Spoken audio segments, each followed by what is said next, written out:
शान्ताकारं भुजगशयनं पद्मनाभं सुरेशं विश्वाधारं गगनसदृशं नीलवर्णं शुभांगं लक्ष्मीकान्तं कमलनयनं योगिनिर्ध्यानगम्यं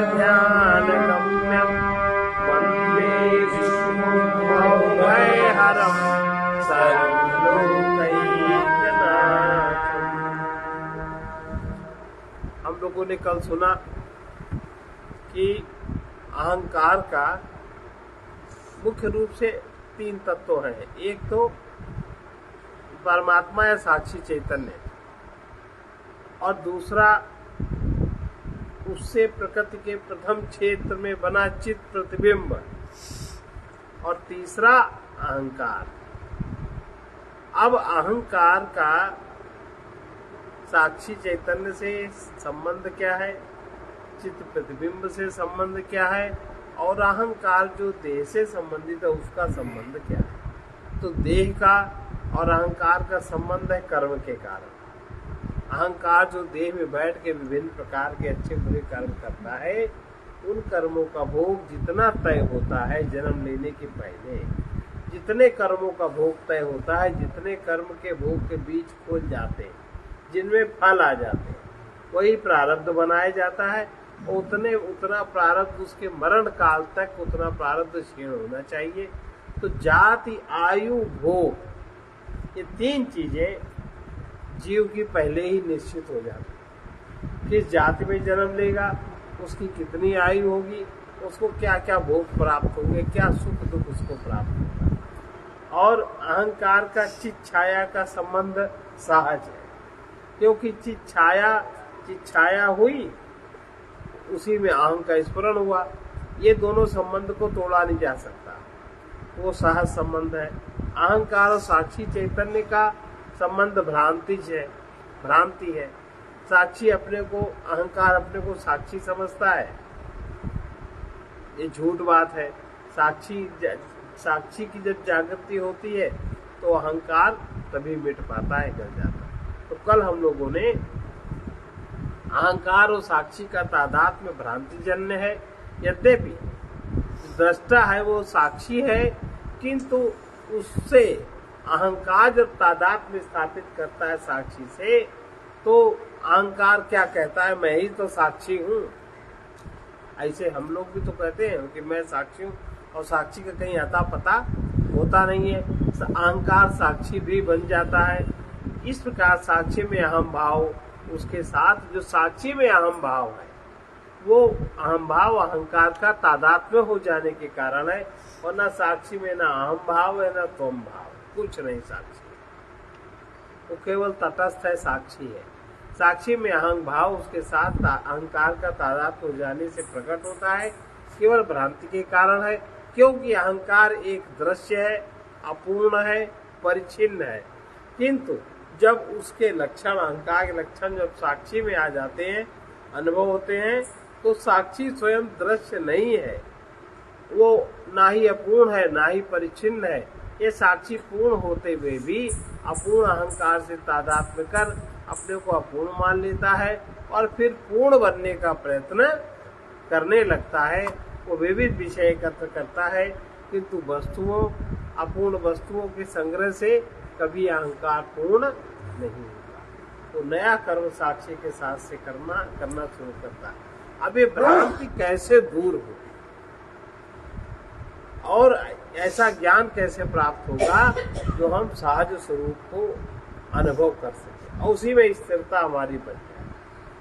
संबंधिनो सतो नास्ति निवृत्तिश्च सहजस्य तु कर्म क्षयात् प्रबोधात् च निवर्तेते क्रमादुभे संबंधिनो सतोर्नास्ति निवृत्ति सहजस्य तु कर्म क्षयात प्रबोधात च कर्म क्षयात् प्रबोधात् च निवर्ते ते क्रमादुवे। निवर्ते ते क्रमात्। देखो, जो दो संबंधी हैं जिनके बीच में साझ संबंध है, उस संबंध की निवृत्ति तो संभव नहीं है। जैसे साक्षी और चिच्छा ने, वो अहंकार और चित छाया, इनका साझ संबंध है, इसकी निवृत्ति नहीं हो सकती, वो ऐसे ही रहेगा। किंतु जो शेष दो है, देह का संबंध और साक्षी चैतन्य का संबंध है, इसकी निवृत्ति क्रमशः हो सकती है। शेष दो की निवृत्ति क्रमशः कर्म क्षय से और ज्ञान से हो सकती है। शरीर से अहंकार का संबंध टूट सकता है कर्म क्षय होने के बाद, और साक्षी से संबंध टूट सकता है ज्ञान से। ज्ञान हो जाए तो साक्षी का भ्रम समाप्त हो जाएगा, और कर्म क्षय हो जाए तो शरीर से संबंध छूट जाएगा। लेकिन जो पहला संबंध है चित छाया और अहंकार का, इसकी निवृत्ति नहीं हो सकती। अहंकार और चित छाया के बीच जो साथ संबंध है वो निवृत्त नहीं होता। इस तादात्म्य की चिंता करने की आवश्यकता नहीं है, उसे समाप्त करने का भी कोई प्रयत्न नहीं करना चाहिए, वो अपने आप समाप्त होगा। और जब भ्रांति जन्य तादात्म्य की निवृत्ति हो जाएगी तब चित छाया और अहंकार, इसका भी संबंध समाप्त हो जाएगा, तब इस सहज संबंध की समाप्ति हो जाए। अगर भ्रांति टूट जाए, भ्रांति जन्य तादात्म्य जो साक्षी और अहंकार में हो जाता है भ्रांति, तो फिर इस सहज संबंध की भी समाप्ति हो जाएगी। शेष जो तादात्म्य, जो कर्मज और भ्रांति जन्य, ये दोनों समाप्त किए जा सकते हैं। कर्म क्षय होने पर कर्मज तादात्म्य और ज्ञान से भ्रांति जन्य संबंध समाप्त होता है। भ्रांति समाप्त होने पर मुक्ति हो जाती है। अहंकार का शरीर से तादात्म्य कर्मज है, अहंकार और देह का तादात्म्य कर्मज है, कर्म के कारण है। उदाहरण, एक बाल्टी में पानी रखा है, पानी का संबंध बाल्टी से है। बाल्टी में जो पानी रखा है उसका संबंध बाल्टी से है। उस पानी को दूसरी बाल्टी में डाल दिया जाए तो दूसरी बाल्टी का संबंध उस पानी से हो जाएगा, उसका संबंध समाप्त हो जाएगा। इसी प्रकार अनादि अज्ञान से ग्रसित अहंकार अनेक जन्मों से कर्म करता आ रहा है। काय के लिए कर्म करता है? सुख के लिए। उन कर्मों को भोगने के लिए अनेक जीवों के शरीर धारण करने, जैसी वृत्ति, जैसी वासना के अनुसार हमने कर्म किया है, उसी वृत्ति का शरीर, उसी आकार का शरीर लेना पड़ता है उस वासना की पूर्ति के लिए। उन कर्मों को भोगने के लिए अनेक जीवों के शरीर धारण करने पड़ते हैं। अहंकार एक शरीर छोड़कर दूसरे शरीर में जाता रहता है, जिस शरीर में जाता है वो उसी से तादात्म्य में उसका हो जाता है। पूर्ण साक्षी ने अपूर्ण अहंकार से तादात्म्य कर लिया और अपने को भ्रांति के कारण साक्षी भी अपने को अपूर्ण समझने लगा। साक्षी स्वरूप में पूर्ण होते हुए भी अपूर्ण की तरह ही दुखी होता है। विचार करते करते जब प्रबोध होता है तब साक्षी और अहंकार का संबंध स्पष्ट हो पाता है कि ये कौन सी भूल थी जो ये भ्रांति उत्पन्न हो गई।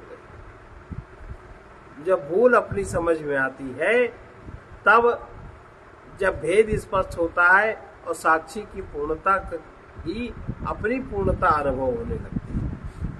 साक्षी की जो पूर्णता है अपनी पूर्णता अनुभव में आने लगती है। अपूर्ण अहंकार जब हमें दृश्य की तरह दिखाई देता है, अहंकार हमारे ऊपर हावी होकर हमसे जब कोई कर्म नहीं करा सकता, कुल मिला के अहंकार की पकड़ साक्षी के ऊपर जब समाप्त हो जाती है, वो हावी होके अहंकार कोई कर्म नहीं करा सकता, न छोटा न बड़ा, न विचार न संस्कार।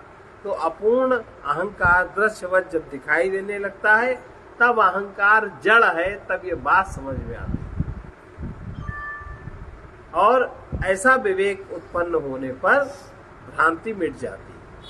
भ्रांति मिटने पर इसके लिए, इस भ्रांति को मिटाने के लिए हर प्रकार का प्रयास, हर संभव प्रयास करने चाहिए। और अपने सत्स्वरूप का ज्ञान करने की तरफ ही अपनी एनर्जी खर्च करनी चाहिए। इसी बात पर बल देते हुए केनोपनिषद में जो कहा है, एक मंत्र कहा है, इह चेद वेदी दथ सत्यमस्ति ना, इह चेद वेदी दथ सत्यमस्ति ना, चेदिहा वेदीन महती विनष्टि, चेदिहा वेदीन महती विनष्टि, भूतेषु भूतेषु विचित्य धीरा, भूतेषु भूतेषु विचित्य धीरा, प्रेत्यास्मान् लोकात् वृता भवन्ति, प्रेत्यास्मान् लोकात् वृता भवन्ति। यदि इस जन्म में ब्रह्म को जाना तो ठीक, जो संभव नहीं दिखता है तब तो ठीक, और यदि उसे जन्म में न जाना तो कितनी बड़ी हानि है, इसका अनुमान नहीं लगाया जा सकता। बुद्धिमान लोग उसे समस्त प्राणियों में उपलब्ध करके इस लोक से जाकर अमर हो जाते हैं। अतः आत्मबोध के द्वारा अपना उद्धार करना चाहिए, विनाश में नहीं पड़ना चाहिए। तो उसके लिए श्रवण मनन जो भी करना पड़े करो, किंतु इस भ्रांति को शीघ्र मिटा देना चाहिए। अहंकार और साक्षी का अलगाव, अहंकार जड़ है, विनाशी है, ये बात बहुत जल्दी समझ लेनी चाहिए।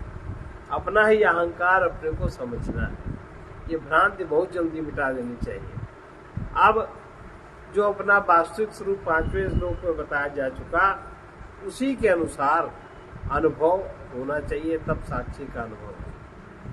जैसे न मेरा जन्म है, न मेरी मृत्यु होती है, न मुझमें कोई वृद्धि होती है, न क्षय होता है।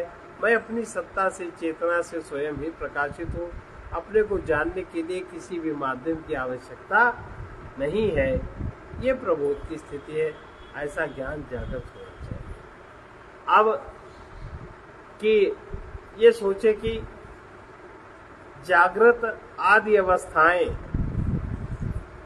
ये जो अहंकार इन अवस्थाओं में रहता है, जागृत आदि अवस्थाएं क्या है, ये कैसे चलती है।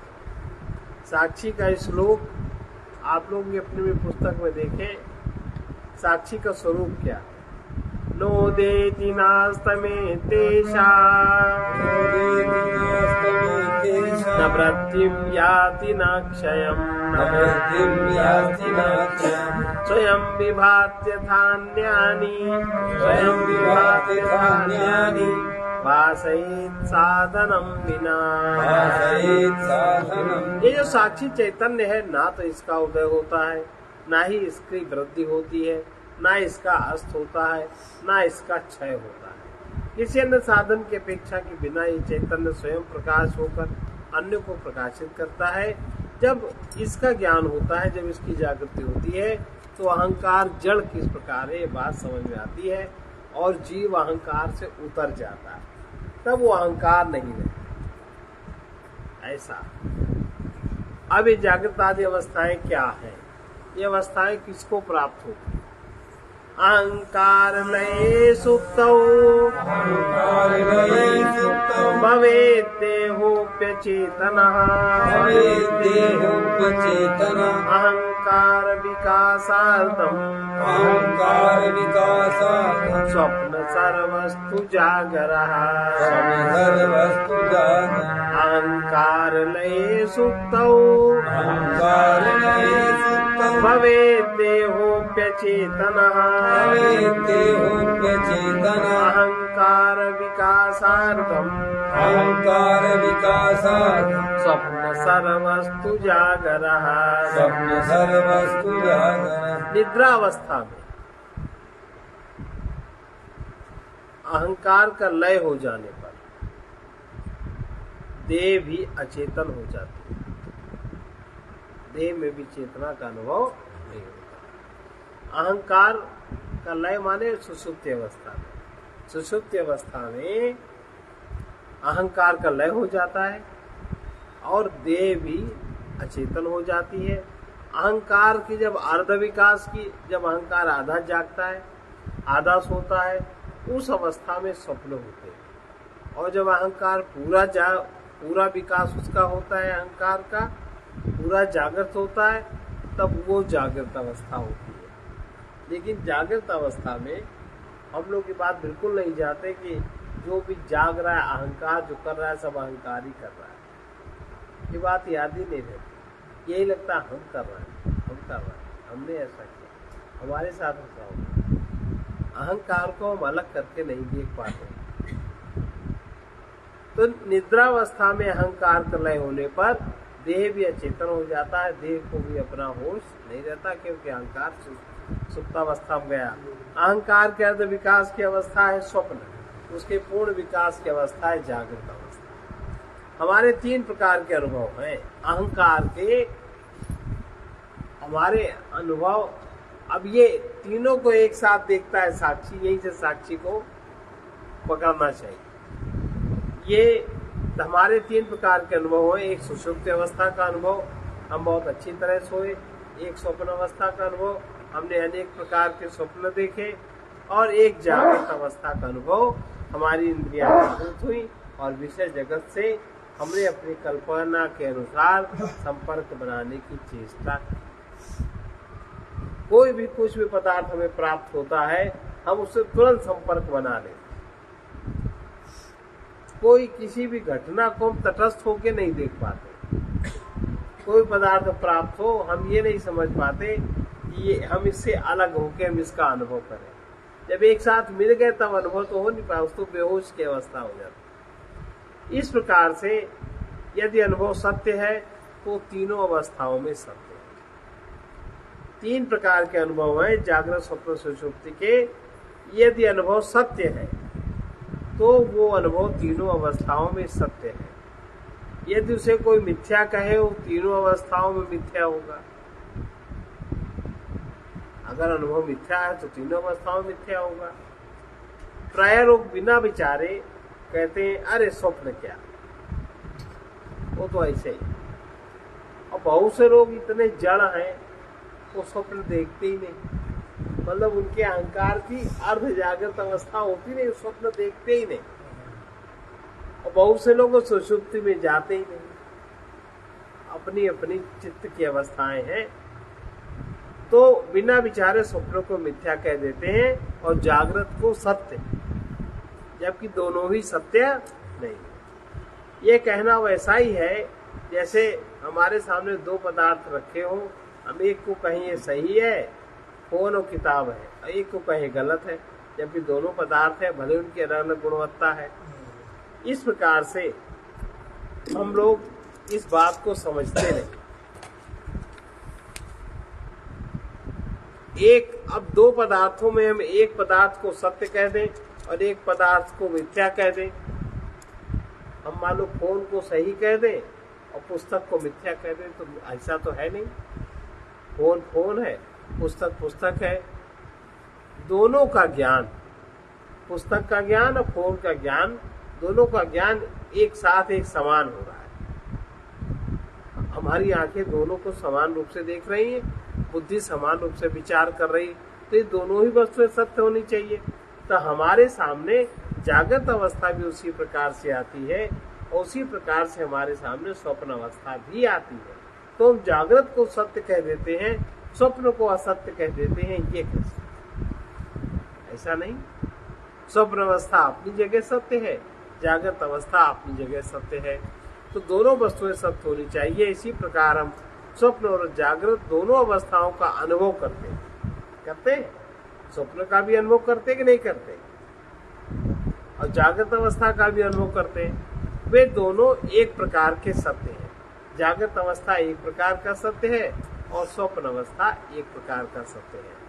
समग्र जीवन में 24 घंटे में तीनों अवस्थाएं घूमती हैं। उन तीनों का विचार करने पर पूरा जीवन हम समझ पाएंगे। तीनों अवस्थाओं का परिवर्तन जब अहंकार का लय होता है और जब अहंकार का उदय होता है, तो तीनों अवस्थाओं में जो परिवर्तन है वो अहंकार के लय होने का, अहंकार के उदय होने का ही परिवर्तन है, और कोई पदार्थ नहीं। प्रकृति की अवस्था है। अहंकार के पूर्ण रूप में लय होने पर सुषुप्ति अवस्था आ जाती है। उस समय अहंकार का संबंध शरीर से नहीं रहता। शरीर अहंकार से अलग होकर के जड़ हो जाता है। वो मरता तो नहीं, किंतु शरीर को किसी वस्तु का ज्ञान नहीं होता। शरीर के द्वारा किसी वस्तु का ज्ञान नहीं होता और उस समय कोई भी घटना घट जाती है, उसका ज्ञान नहीं होता। शरीर भारी पड़ जाता है। कोई सोता हुआ शरीर हो, सोता हुआ बच्चा हो, आप उसको उठा नहीं सकते, बहुत भारी हो जाता है। ये शरीर की अचेतन अवस्था है। इस समय अहम या इदम की कोई वृत्ति चित्त में नहीं रहती जो शरीर के माध्यम से व्यक्त कर सके। किसी स्थूल सूक्ष्म का ज्ञान भी नहीं होता। अहंकार जब आधा उदय होता है तब स्वप्न दिखाई देने लगते हैं।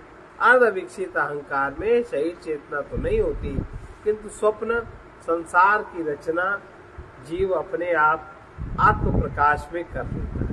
वहाँ जो प्रकाश होता है वो आत्मा का प्रकाश होता है।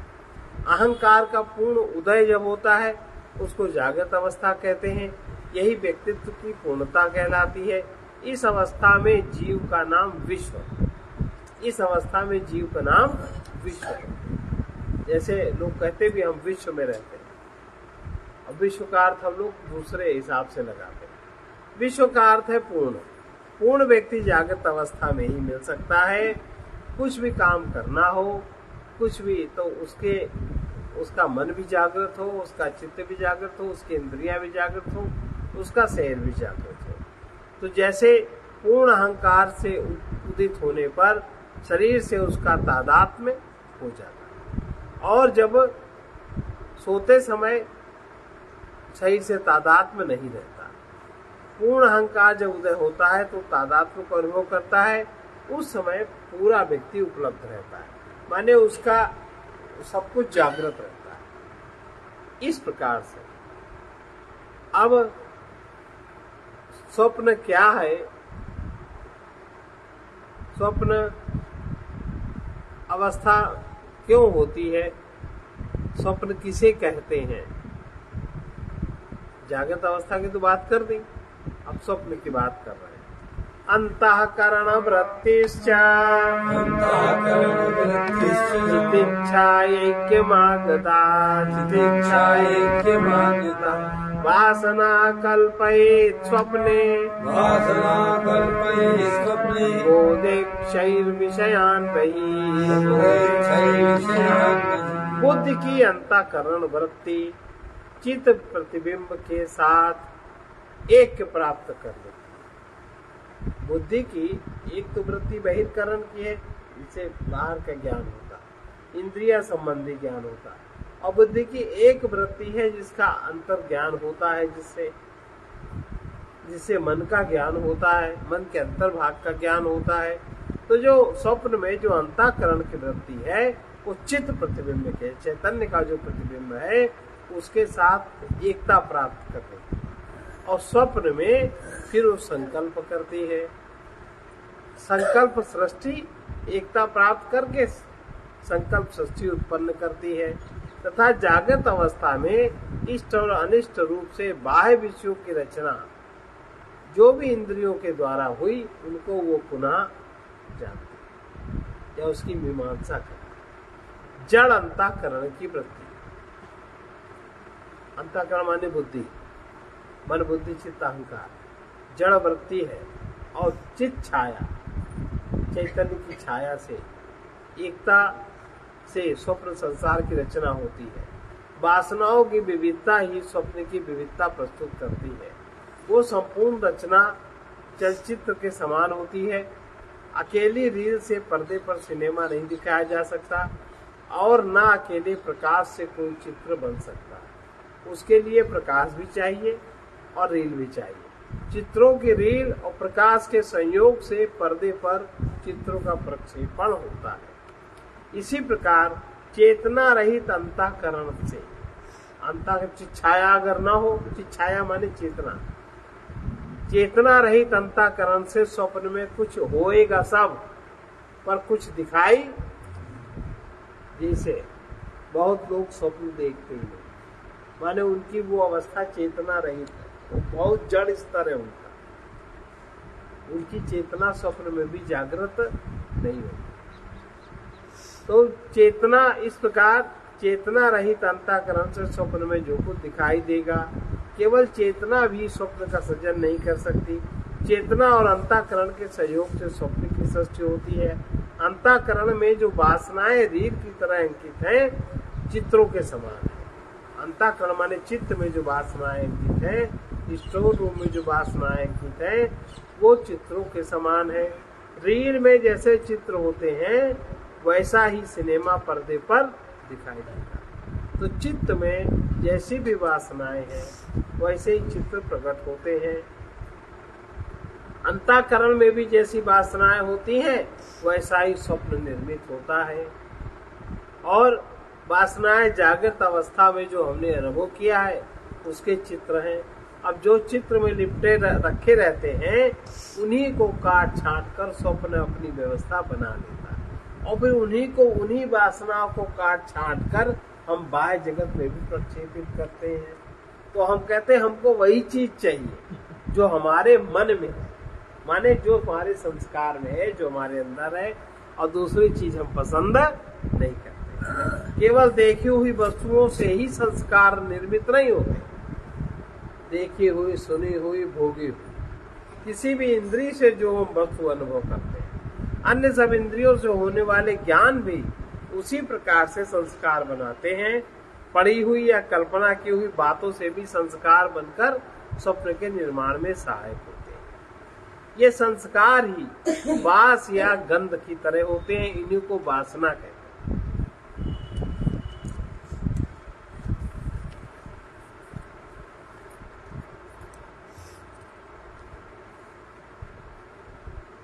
जो चित्र बनता है वो जागृत अवस्था में जो वासना बनती है, जागृत अवस्था में जो चित्त अंदर जाता है, चित्त में चित्र, उसी की वासना बन जाती है। और जैसे कि शूटिंग किए हुए चित्र ही सिनेमा में दिखाए जा सकते हैं। प्रोजेक्टर में स्वतः कोई चित्र नहीं दिखता, जब उसमें रील लगाओगे तब दिखेगा। तो उसी प्रकार स्वप्न में कोई नया अनुभव या संस्कार बनकर स्वप्न का निर्माण नहीं कर सकता। जो तुमने इकट्ठा किया है वही होगा। इसी आशा में नहीं रहना चाहिए कि कभी स्वप्न में हमें कोई गुरु मिलेगा, हमें कोई उपदेश देगा। वो तो अगर गुरु मिल चुके हैं किसी जन्म में तो वो होगा, लेकिन नया कोई आपका रिलेशन होगा, स्वप्न में नया संस्कार नहीं बनता। नए संस्कार बनकर स्वप्न का निर्माण नहीं कर सकता। यही कारण है स्वप्न में आपको ज्ञान नहीं हो सकता, स्वप्न में आपका गुरु का संपर्क नहीं हो सकता, स्वप्न में शास्त्रों का श्रवण नहीं हो सकता। वो जागृत अवस्था में ही होता है, और जागृत अवस्था में ऐसे संस्कार बनते नहीं, क्योंकि जो हम सुनते हैं, जिनको गुरु मानते हैं, उनसे पूरी आत्मसत्ता होती नहीं। और जो सुनते हैं खाली होके सुनते नहीं, वो तो अंदर सब भरा है, और सुना हुआ ऊपर ऊपर रह के चला जाता, उड़ जाता है, अंदर कुछ जाता नहीं। इसलिए सुने हुए के कोई स्वप्न नहीं बनता। ज्यादा बनेगा ये सोचो कि हम किसी मंदिर तक गए, मंदिर के अंदर नहीं जा पाओगे स्वप्न में। हम आश्रम तक गए, क्योंकि उसका संस्कार ही नहीं बनता। इसी प्रकार से सुषुप्त अवस्था में अहंकार का लय हो जाता है, उसमें भी ज्ञान प्राप्त नहीं किया जा सकता। स्वप्न और सुषुप्ति दोनों ही अवस्थाओं में ज्ञान संभव न होने के कारण कहा जाता है कि जब कभी हम कुछ सुने तो अवघाना नहीं चाहिए, सोना नहीं चाहिए, और आंख बंद करके नहीं सुनना चाहिए, क्योंकि आंख एक इंद्रिय है। अगर आप आंख बंद करके सुनोगे तो आप पांचों इंद्रियां आपकी नहीं खुली रहेंगी, एक इंद्रिय आपकी बंद हो गई, तो उससे जो शब्द का आकार ग्रहण होता है सूक्ष्म आकार नेत्रों में, वो नहीं जाएगा। इसलिए आंख बंद करके नहीं सुनना चाहिए। स्वप्न और सुषुप्ति दोनों अवस्थाओं में ज्ञान संभव न होने के कारण कहा जाता है कि ज्ञान सुनते समय सोना नहीं चाहिए। और शरीर से व्यक्ति भले ही बैठा रहे, उसे ज्ञान की बात कुछ समझ में नहीं आए, इस प्रकार जब सुनना चाहिए तो मन अपना काम न करे, एकाग्र होकर सुनना चाहिए। आप सुनते रहो, मन उसका खंडन करता रहे तो संस्कार बनता ही नहीं है। ये सब गतियां मन में होती रहती है, इस कारण सुनने का संस्कार नहीं बनता।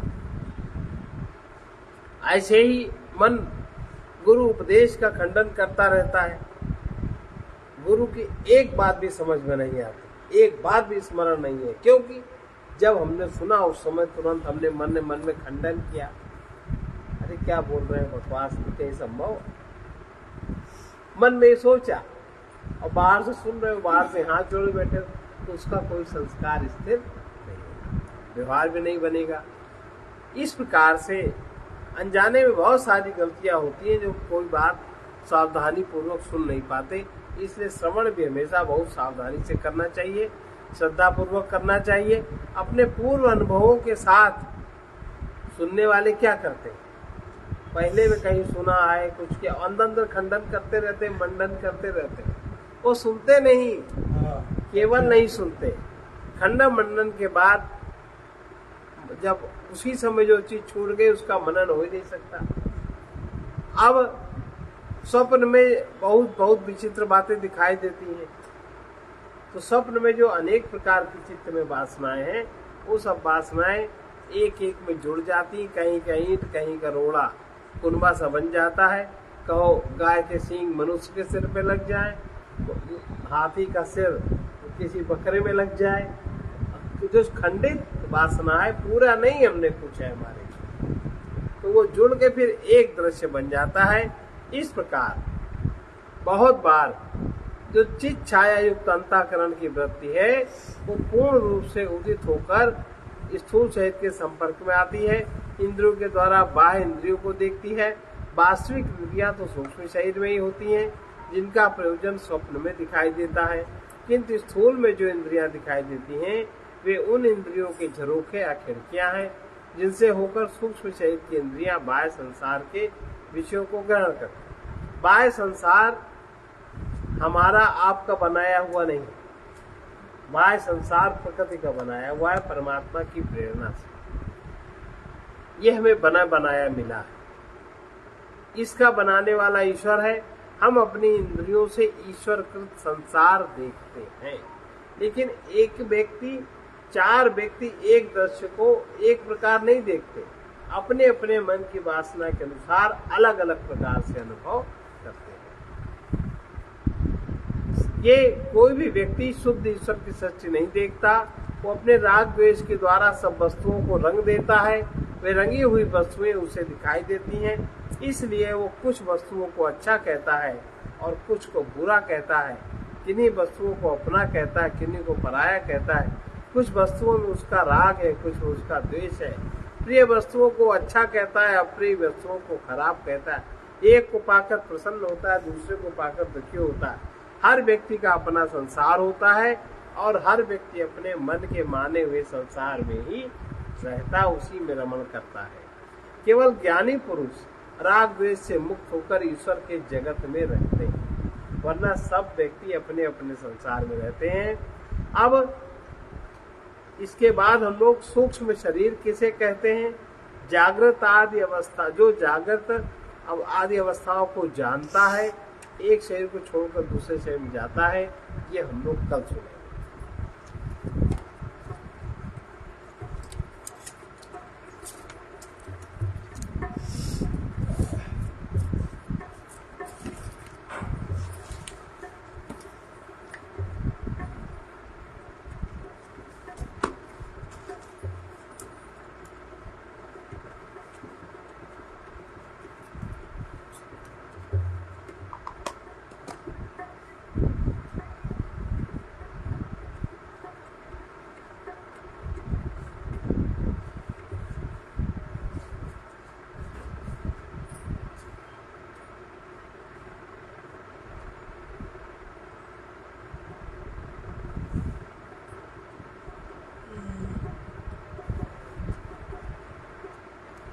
जिन सदगुरु पहचाना नहीं, जिन सदगुरु पहचाना नहीं, जिनको त्यों लोभ ठिकाना नहीं।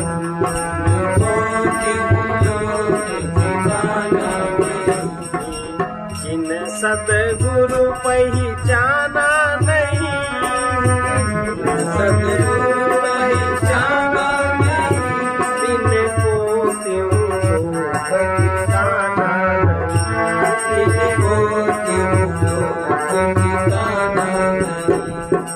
सो नर खर कुकर समझानो, नर कर कर समझानो, जेई घट ज्ञान समाना नहीं। ये घट ज्ञान समाना नहीं। जिन सतगुरु पहचाना नहीं, जिन सतगुरु पहचाना नहीं। दिन भर में जो फिर घर आवे, दिन भर जो फिर घर आवे, ताको कहत भुलाना नहीं। ताको कहत भुलाना नहीं।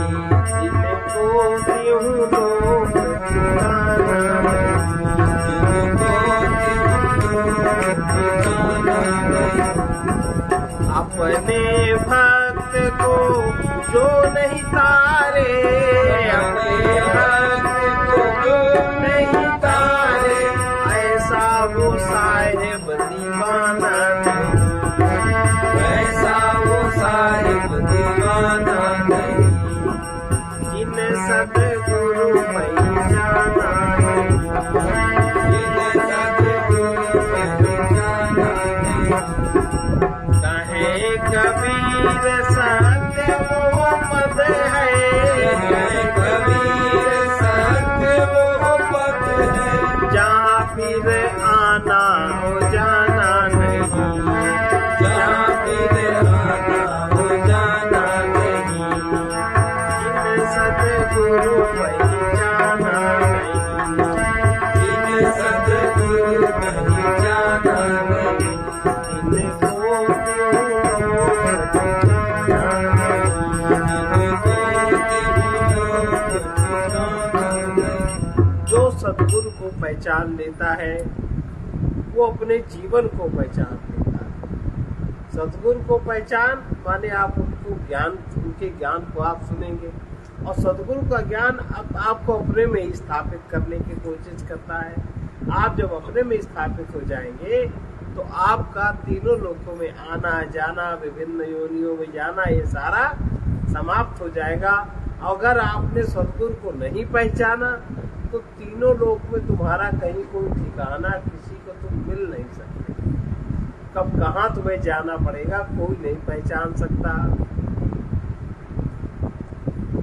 सर्वे भवन्तु सुखिनः, सर्वे सन्तु निरामयाः, सर्वे भद्राणि पश्यन्तु, मा कश्चित् दुःखभाग्। कृष्णाय वासुदेवाय हरे परमात्मने प्रणतक्लेशनाशाय गोविन्दाय नमो नमः। उग्रवीर महाविष्णु, उग्रवीर महाविष्णु, ज्वलन्तं सर्वतोमुखं, ज्वलन्तं सर्वतोमुखं, नृसिंहं भीषणं भद्रं, नृसिंहं भीषणं भद्रं, मृत्युं नमाम्यहम्। मृत्युं नमाम्यहम्। असतो मा संगमय, तमसो मा ज्योतिर्गमय, मृत्योर्मामृतंगमय। ॐ पूर्णमदः पूर्णमिदं पूर्णात् पूर्णमुदच्यते, पूर्णस्य पूर्णम्